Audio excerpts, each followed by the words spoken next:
What's up, everybody? I am back to talk about the biggest Tatsunoko versus Capcom tournament in the world, which for the past 8 years running has been Frosty Faustings. Now, if you're not familiar with Frosty Faustings, it's a tournament that happens here in the Chicagoland area. This year, it's going to be in Lombard, Illinois, which is out in the western suburbs of Chicago, and it's going to be happening from January 23rd through the 26th, 2025. Now, if you're interested in either playing or coming to spectate, play some other games, whatever, please go check out frostyfaustings.com, and that should have all the information you need to get set up. But for those of you who want to stick around a little longer, I do want to talk a little bit about what is Frosty Faustings and how it got to be our biggest tournament. I went to Frosty Faustings for the first time in 2013, and at that point, just like I did at a lot of locals when I first moved to Chicago, I just brought a setup of TvC, sat down in a BYOC area, and started playing, hoping someone would come and play with me, and I got a few matches in. It was pretty fun. The real story of TvC at Frosty Faustings starts in 2016, but before then, let's talk real quick about what Frosty Faustings is as a tournament. Frosty Faustings was started in 2009, and because one of its founders was Elven Shadow Mike, an old school Guilty Gear player, it was designed as a Guilty Gear first tournament. This is different from a lot of other major tournaments, which just have whatever the biggest game of the year is be their main game to draw most players. I think partially because of this positioning as a little bit of a different event, it quickly became a haven for a lot of games that didn't necessarily get a shine at other events. By the time Tatsunoko vs. Capcom was added to the main roster in 2016, it was one of 14 main games, including a number of games that you don't always see at other large tournaments. I ran that Tatsunoko vs. Capcom tournament in 2016, and I have every year since. But how did it get added to the roster, and how did I end up running it? Well, it all started with a guy from Florida named Seikwo. He had hit up the tournament organizers and told them that Tatsunoko vs. Capcom would be a good addition to the lineup. One of the other organizers of Frosty Faustings, who is also named Mike, was a big fan of the game and decided it would be a good idea to add it, but asked who he could ask locally to help run the tournament, and I got name dropped as I was someone in the community who was already running some meetups locally. A few years later, Seikwo would actually come to one of these events, and unfortunately he was kind of a dick, but we appreciate your contribution to the community. So in 2016, at Frosty Faustings 8, the tournament happened in Northbrook, Illinois, and Magnoman X ended up winning the tournament over K-Beast, which is a Northern California versus Northern California showdown. There were 17 entrants, which was viewed as a huge success for a game that had been basically dead for 5 years, and Frosty Faustings, as a result, decided to have us back the next year. The following year brought us Frosty Faustings 9, and not only did we get invited back to do a tournament, but even some exhibitions. This was a ton of fun and something I was really glad we got to do. We ended up seeing about the same number of entrants as the first year, with 16 total people coming out to play. Magnoman X once again won the second Frosty Faustings, this time over Tronzilla, a Southern California player. Third place was claimed by Empty Shiki, a Chicago local, and fourth place went to True Gamer, who is also from Southern California. And then just outside of top 4, tying for 5th place, was Obi-Wan, a longtime TvC player who came out all the way from Croatia to participate in this tournament. Not only is that super cool in and of itself, but he is also probably the best placing Hurricane Palomar we've ever had.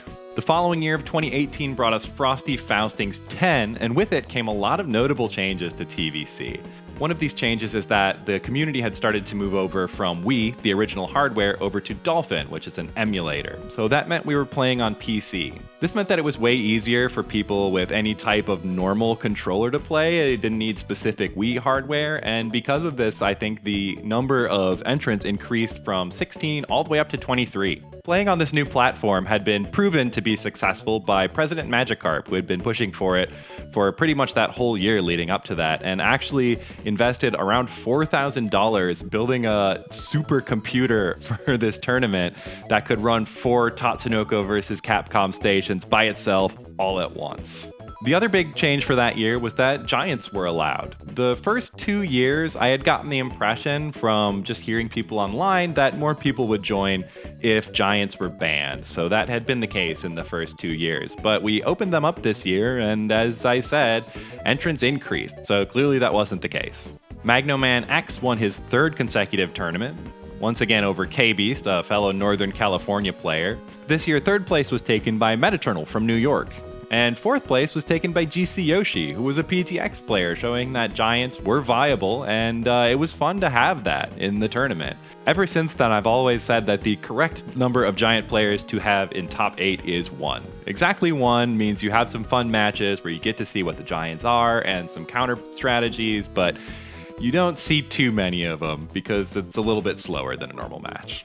The following year, 2019, brought us Frosty Faustings 11, and finally the Magno Man win streak was broken.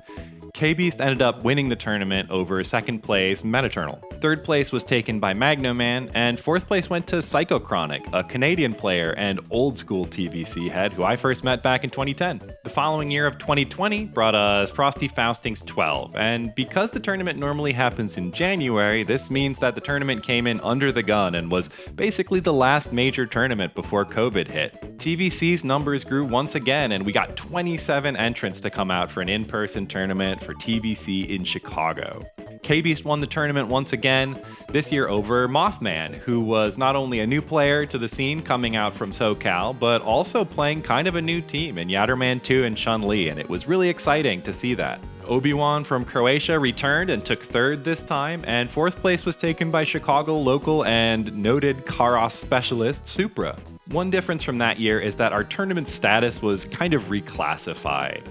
Frosty Faustings wanted to keep a big inclusive umbrella for a lot of games as they had been for a number of years, but with new games coming out, it was kind of untenable to keep all of the same old games on their rosters at the same time. So they developed a side tournament program. This meant that they left the organization of the tournament way more in the hands of people like myself, who run the games directly. But we were still given a chance to show off our game on stream. And this pretty much became the standard going forward, and a number of other large tournaments started introducing side tournament programs like this in an official capacity in the years going forward.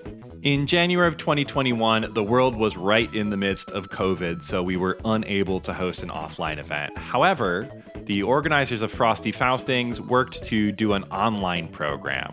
Tatsunoko vs. Capcom was on this program alongside a number of other games, and it gave people a great opportunity to come out and play some fighting games in the middle of the pandemic.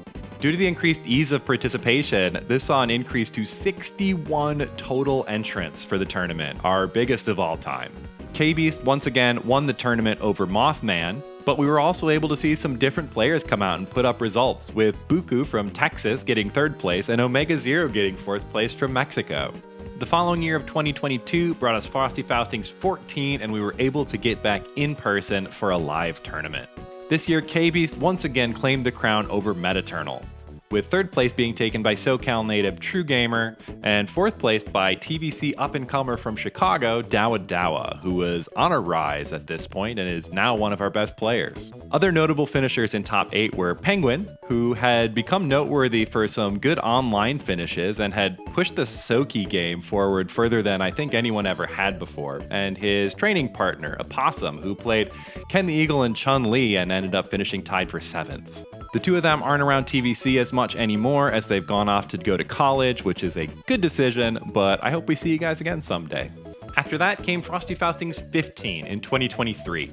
This year saw our largest ever offline bracket with 30 total players entering. K-Beast once again took first place, this time winning it over Dawa Dawa in grand finals, who managed to claim second, with Mothman in third and Buku in fourth. Also, starting from this year, we used PCs from B-Hop Esports, a local LAN center in the Chicagoland area. This meant we were able to guarantee high quality and consistent performance across all 4 setups the whole way through the tournament. So big thanks to them as they're helping us out again this year. 2024, we returned for our 8th consecutive tournament at Frosty Faustings 16. K-Beast once again claimed the crown over Dawa Dawa.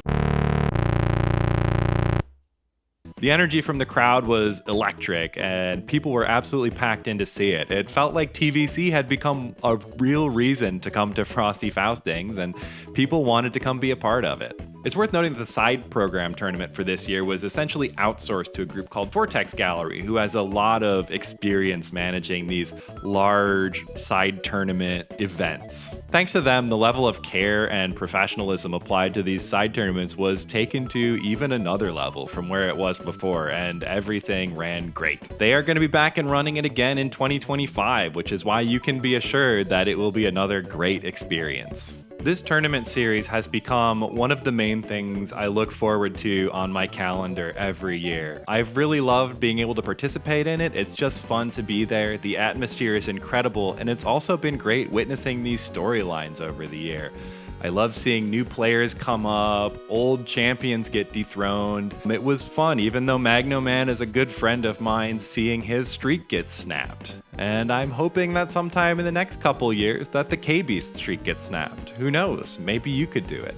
If you're a fan of TvC, I feel like you owe it to yourself to be at this tournament at least once. Normal registration pricing is available until the end of December, after which you basically have to pay late fees. I personally am really looking forward to it again this year, and I hope we see you there.